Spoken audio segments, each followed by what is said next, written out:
Bonjour à tous, c'est Jay, bienvenue sur ma chaîne. Vous m'avez peut-être connu lors du challenge tir sportif 2024. Là, je lance mes propres vidéos sur ma chaîne. Donc on commence tout de suite avec le premier épisode de la première série de cette chaîne qui s'appelle Vos cartons s'il vous plaît. Donc le principe, c'est moi, une arme, une munition, tir en général à 25 mètres, parce que mon club étant limité à 25 mètres, on va surtout être sur de l'arme de poing. L'arme d'épaule, ça n'a pas beaucoup d'intérêt à 25 mètres, donc il faudra que je trouve d'autres solutions pour vous présenter mes armes d'épaule et faire des vidéos de tir avec. Donc en général, on sera à 25 mètres sur une boîte de 50 cartouches, enfin sur une boîte complète. Certaines cartouches étant conditionnées par 20 ou par 25, on en reparlera. Sur une C50, tir de bois de main, en série de 10, pour pas que ce soit trop chiant pour vous. Je cut tous les rechargements. Donc vous aurez que les tirs, la caméra en cible et quelques photos des résultats. Alors, sur cette chaîne, la plupart de mes armes auront droit à une vidéo de présentation complète. Sauf pour ce premier épisode, c'est déjà une exception. Ça n'a aucun intérêt de présenter un Glock 19 en 2024 sur YouTube, y compris sur le YouTube français. Il y a déjà absolument tout ce qu'il faut. Donc aujourd'hui, je vais juste vous parler des spécificités de mon Glock 19 et de ce que je compte améliorer, de ce que je ne compte surtout pas changer. Donc on est là sur un Glock 19 Gen 4 parce que je ne voulais pas les stries de préhension à l'avant du Gen 5. Vous allez me dire, il y a des Gen 5 sans stries de préhension à l'avant, mais je voulais déjà un certain nombre d'options, donc ça aurait encore plus compliqué mes recherches. Donc je me suis contenté du Gen 4. Ce Gen 4, je l'ai pris système MOS, canon fileté, c'est-à-dire en fait, entre guillemets, toutes options. Pour pouvoir mettre une optique pour des séances un peu plus ludiques et pourquoi pas un silencieux ultérieurement. Qu'est-ce que ça a de différent par rapport à un Glock 19 standard? Nécessairement, le canon est un peu plus long, puisque l'embout fileté fait partie du canon. Donc il est rayé, hein, ce qui veut dire que le canon va jusque là. Donc le canon fait, je l'ai mesuré à 111-112 mm de long, contrairement à un Glock 19 standard qui a un canon de 102 mm. À cause de cet embout fileté et de la bague de protection de filetage qui est en acier, il est un tout petit peu plus lourd. Je l'ai mesuré à 615 grammes à vide, avec un chargeur vide bien évidemment. Donc c'est pas beaucoup plus lourd, c'est pas beaucoup plus long. Éventuellement, l'embout fileté pourrait poser un problème pour quiconque utiliserait un holster, mais c'est pas mon cas, c'est interdit dans mon club, donc c'est pas un sujet. Qu'est-ce que je compte changer et ne pas changer dessus? Alors ce que je compte changer, je vous l'ai déjà dit, un silencieux pour rigoler de temps en temps, ce serait bien. Une optique pour des séances un peu plus ludiques, ce serait bien. Et c'est tout. Je ne changerai jamais la détente de ce Glock parce que je considère que quand on est tireur Glock, on doit être capable de tirer avec la détente d'origine. J'ai jamais compris l'argument qui consiste à dire la première chose à changer sur un Glock, c'est sa détente. Et vous avez un tas d'autres pistolets qui ont des meilleures détentes qu'un Glock 19, c'est pas un débat. Donc prendre un Glock 19 pour changer immédiatement la détente, je comprends pas le principe. Ça veut pas dire que vous pouvez pas changer la détente pour certaines raisons, hein. Si ça fait 20 ans que vous tirez avec une détente d'origine et que vous avez envie de vous amuser, ou si vous êtes un tireur peut-être âgé, qui a de l'arthrite dans les mains, qui peut plus tirer avec la détente d'origine, ça peut se comprendre, mais vouloir absolument changer immédiatement la détente d'un Glock et ne pas arriver à maîtriser la détente d'un Glock quand on est tireur Glock, c'est quelque chose que je comprends pas. Donc la détente d'origine est donnée à 28 newtons, c'est-à-dire un peu plus de 2,8 kg. J'ai pas de pèse détente pour le mesurer. Pour moi, quand on est tireur Glock, on maîtrise la détente d'origine. C'est comme ça.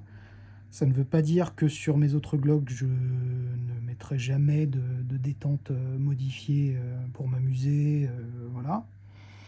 Mais sur ce 19, je ne changerai jamais la détente. L'autre chose que je ne changerai jamais non plus, ce sont les organes de visée qui sont d'origine. Là encore, c'est pour ça que j'ai pris un modèle MOS pour pouvoir mettre une optique si j'en ai envie. Mais changer les organes de visée d'origine, j'en vois pas l'intérêt. Encore une fois, rien n'est interdit. Si ça vous plaît, pas de souci. Moi, c'est pas mon cas. Donc, encore une fois, c'est pour ça que j'ai pris un modèle MOS aussi. Voilà. Donc, la présentation de ce Glock est déjà terminée. Je vois qu'on en est à plus de 5 minutes d'intro, c'est déjà horriblement long. Donc la munition d'aujourd'hui, vous l'avez vu dans le titre, c'est la Blazer Brass. Munition un peu difficile à trouver en France, considérée aux États-Unis comme une munition standard d'entraînement. On est sur des ogives FMJ 124 grains. Donc, je vais vous les montrer. Comme toujours chez CCI, on a un laiton assez moche, un peu crade, avec des taches d'eau, enfin voilà, comme si ça avait été recyclé. Ça arrive souvent chez les cartouches CCI gros calibre, je précise, parce que évidemment sur les 22 qui vendent à prix d'or, c'est propre. J'ai vu la même chose chez des Spire qui font également partie du groupe CCI. Par contre, on a une jolie ogive, un peu plus cuivrée que la normale, parce qu'un peu plus rouge. Donc contrairement par exemple à ces Libello où l'ogive a exactement la même couleur que l'étui, on pense qu'ils ont fait un effort sur l'ogive. Ce sont des munitions que j'ai déjà testées, c'est pas un hasard si je vous les présente aujourd'hui. Je les ai déjà testées à l'époque. Je pense que c'était une petite erreur de la part de l'armurerie qui me les a vendues parce qu'elles étaient à 37 € la boîte, ce qui est atroce. Et bizarrement, les cartouches, les fameuses qui étaient aussi sales d'ailleurs, qui venaient d'arriver également dans leur stock, étaient aussi à 37 € la boîte. Et bizarrement, après que j'ai acheté une boîte, le prix a changé immédiatement et les Blazer Brass sont devenus au prix auquel elles devraient toujours être, c'est-à-dire un peu plus de 15 €. Ce qui en 2024 est le même prix que des Geco, des Libello, des Fiocchi, enfin voilà, des munitions d'entraînement standard pas trop chères. Donc aujourd'hui, j'arrive à les trouver chez l'armurerie Auxerre à 15,20 € la boîte. Malheureusement, leur système ne permet apparemment pas d'en commander plus de 5 boîtes à la fois. Est-ce que c'est parce qu'ils n'en ont pas beaucoup en stock? Est-ce que c'est parce qu'ils ne se préoccupent pas beaucoup de ces cartouches et qu'ils ont mis ça comme ça? J'en sais rien. Je peux déjà vous teaser, vous dire que ce sont d'excellentes munitions. Ce sont des munitions avec lesquelles j'ai fait de très bons scores. C'est un petit peu aussi pour ça que je vous les propose sur l'épisode 1 des vidéos de ma chaîne. Donc voilà, on va se rendre immédiatement au stand à 25 mètres. On va tirer toute la boîte de 50 par série de 10, encore une fois, pour que ce soit un peu moins chiant pour vous. Et tous les rechargements seront cut. Je vous mettrai le tableau des vitesses à la fin de la vidéo. Parce que les vitesses en incrustation, comme je l'ai fait pour le challenge tir sportif, c'est très long à faire en post-prod et ça pouvait avoir de l'intérêt pour le 10 auto, le 357 Magnum, mais pour le 9 mm, bof. Donc je vous mettrai tout simplement un tableau en incruste à la fin. Et on est parti, à tout de suite, salut. Voilà, donc comme d'habitude, je vais me permettre de commenter un petit peu. Donc on est à 25 mètres avec un Glock 19 Gen 4 fileté, système MOS. Et c'est parti, la première est un peu basse, c'est une erreur d'appréciation. C'est-à-dire que j'ai cru bon de prendre bas visuel. Il fallait prendre entre le 7 et le 8, tout petit peu plus haut. C'est très chiant de devoir parler entre les impacts. Comme vous pouvez le voir, là, tout se passe bien. Sur cette première série de 10, on est dans le visuel. Hein. Donc, bon, ce premier impact en bas va me coûter un peu.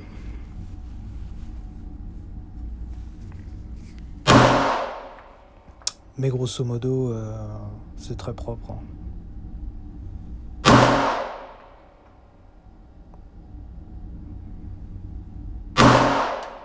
Voilà, et il en manque une. Et voilà, 10 coups à 25 mètres.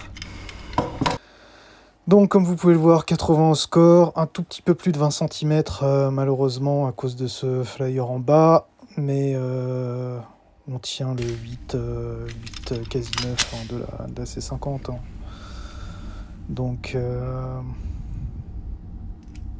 c'est vraiment une mission que j'aime et on n'oublie pas d'allumer sa caméra en cible, sinon ça fonctionne pas. Voilà, donc à partir de là, je vous mets des petites pastilles rouges en post-prod pour indiquer les impacts. Parce que comme j'ai pas rebouché mes impacts à coups de gommette, vous allez voir que la cible va rapidement devenir un peu brouillon. Donc je suis désolé si vous devez faire des allers-retours pour bien voir les impacts. À moins que vous vous contentiez de mes petites pastilles logicielles.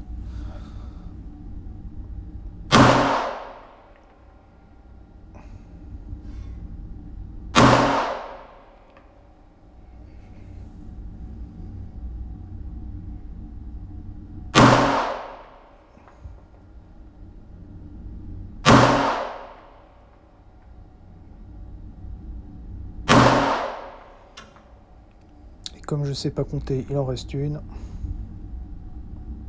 Voilà, donc là on est à 20 coups. Vous remarquez qu'à part le flyer du début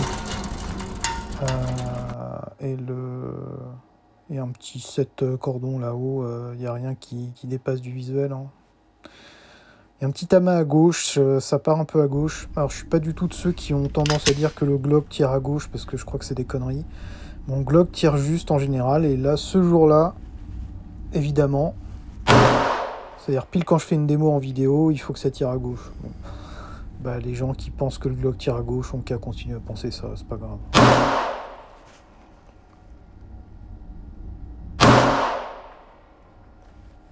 Moi je suis pas dans la pensée magique.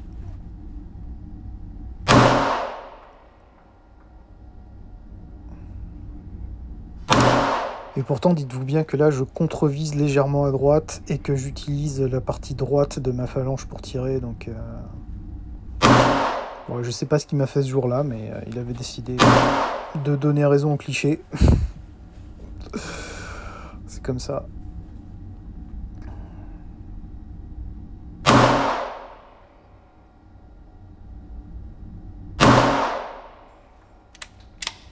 Voilà. Non, je sais toujours pas compter, il en reste une dans la chambre. Voilà, 30 coups de tiré, et à part le petit flyer au début, puis le petit cordon qu'on met là-haut, il n'y a rien qui sort du visuel à 25 mètres avec un Glock.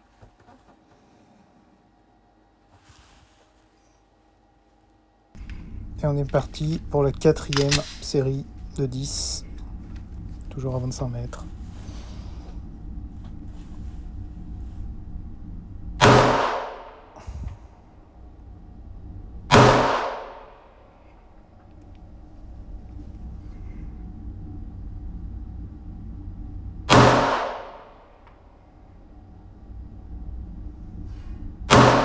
Ce petit amas là, dans le 9 à gauche, je sais pas pourquoi.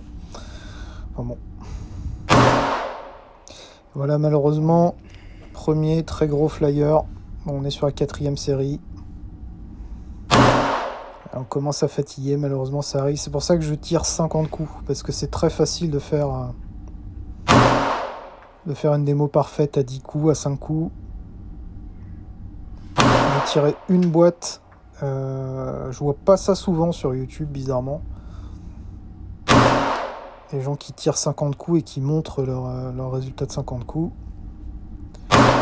C'est aussi pour ça que j'ai créé cette série. On arrive et ouais, ça fait vraiment pas beau dans le décor. On tient quand même dans 19 cm, hein. Dispersion max 19 cm. Bon, ça veut dire que techniquement on reste dans le visuel de C50 si on prend tous les impacts. Voilà, donc je disais, pas beaucoup de monde qui montre leur carton sur 50 coups à 25 mètres. D'autant plus comme je le fais là avec une cadence de tir somme toute soutenue. Et c'est un peu le principe de cette série, c'est de montrer ce qu'on peut faire. De montrer ce qu'un tireur comme moi qui a 7 ans d'expérience peut faire à 25 mètres avec 50 cartouches. Sans prétention, hein. Je suis certain qu'il y a de bien meilleurs tireurs que moi, c'est la preuve. La preuve, les 2 gros flyers merdiques. Mais voilà, l'idée de cette série, c'est ça, c'est de vous montrer ce qu'un tireur peut faire avec un couple arme-munition. Donc on voit le final, on a 3 très moches flyers, hein. C'est atroce. Je vous remets une petite animation de Target Scan avec les 5 séries de 10. Voilà, et donc à part les 3 flyers très moches et le petit flyer du début, ça reste correct. Et là vous avez le tableau donc des vitesses qui s'affiche. Et on se rejoint pour la conclusion. Et voilà, j'espère que cette séance vous a plu. Donc comme vous avez vu, très bon score malgré 3 gros flyers qui ont un peu tout ruiné. Qu'est-ce qu'on peut dire de cette munition? C'est une super munition, en tout cas dans mon arme. Ceux qui me connaissent, je vais répéter ma théorie, mais une arme, une munition, donc il faut faire des tests. Donc dans mon Glock 19, en tout cas, ça passe super bien, ça fait des super bons scores. Aucun problème de départ, hein, aucun problème d'amorçage, aucun problème de cyclage. Une munition absolument merveilleuse. Comme vous avez pu le voir sur le tableau des vitesses juste avant, 3,7 mètres par seconde d'écart type pour une munition manufacturée à 15 € la boîte. Sincèrement, qu'est-ce qu'on peut demander de mieux? Comme la dernière fois, un très bon score. Là, j'ai fait 408. Je crois que la dernière fois, j'avais fait 412. C'est pas non plus mon meilleur score, je vais pas vous mentir, mais c'est une munition qui est super satisfaisante. J'ai vraiment passé un très bon moment. Alors à part, mais ça vous l'avez pas vu et c'est pas censé vous concerner sur la gestion des caméras, des zooms, des photos pour Target Scan. Bon là c'est un peu chiant, mais vous qui n'êtes pas derrière la caméra, c'est pas censé vous embêter vous. Mais non, au tir c'était vraiment super. C'est une de mes munitions préférées. Une autre munition que j'aime beaucoup, c'est la petite STV Scorpio, dont on reparlera assez rapidement, qui est aussi pas chère, bien que en 2024 elle soit au même niveau que toutes les autres, c'est-à-dire 15 € la boîte. Et la STV Scorpio, quand je l'ai connue après le grand confinement de 2020, sans dire de conneries, je crois qu'elle était à 10,50. L'année dernière, on pouvait encore la trouver à 13,50. Voilà, d'autres munitions que j'adore, la Geco Hexagone, qui aura droit à 2 vidéos, puisqu'elle est disponible en rechargement et que j'essaye de la recharger au moins cher possible, puisque la Geco Hexagone est clairement à plus de 20 € la boîte à chaque fois, hein. Je crois que je l'ai même vu monter à 26, sans déconner, en tout cas 21-23 € assez souvent. Je dois aussi recevoir de la PMC, donc munitions de Corée du Sud, qui est absolument excellente. En tout cas, moi j'ai testé la 115 grains tête creuse, qui était absolument merveilleuse. Mais plus de 20 € la boîte, puisque tête creuse, hein, c'est forcément plus cher. Donc là, j'attends sa petite sœur version FMJ, qui elle, pour le coup, doit être à moins de 15 € la boîte. Pour voir si elle est aussi valable que sa petite sœur à tête creuse.